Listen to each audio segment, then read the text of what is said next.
আজকে সকালবেলা প্ল্যান করি যে আমার এক ছোট ভাইয়ের একটি গের আছে, গেরের থেকে মাছ ধরতে হবে। বন্ধুরা মিলে প্ল্যান করে সেখানে মেশিং আনি আর এক বন্ধুর কাছ থেকে মেশিং আনি, সেখানে মেশিং লাগাই। মেশিং লাগিয়ে শেষে মাছ ধরার পরিকল্পনা আগের থেকে করা আমাদের, কিন্তু হঠাৎ করে ওই দিন সকালে প্ল্যানটা আরো জটিল করে করি যে চল তাইলে তোর ওইখান থেকে মাছ যা আছে সব করে ধরে নিয়ে আসি। আমরা বন্ধুরা মিলে আর এক বন্ধুর মেশিং এনে আর একজনের কাছ থেকে ভ্যান চেয়ে এনে মেশিং লাগিয়ে শেষে মাছ ধরা শুরু করে দিই। বললাম তো এখানে তো তোর এই ঘেরে তো কোনো বড় মাছ নাই, আর ছোট মাছ আছে, ছোট মাছে অনেক স্বাদ। বেশিরভাগ আছে পুঁটি মাছ আর মায়াসালা মাছ, কিন্তু গ্রামে অনেক সুস্বাদু।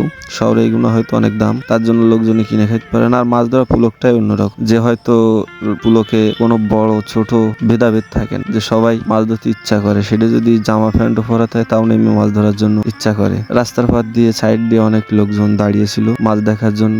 আসলে অতিরিক্ত কোনো মাছ ছিল না এখানে, কিন্তু যে পরিমাণে পুঁটি মাছ ছিল তা দেখলেই সবার গালে লোভ লাগতেছিল। এজন্য সবাই আগ্রহ করে মাছের দিকে তাকিয়েছিল।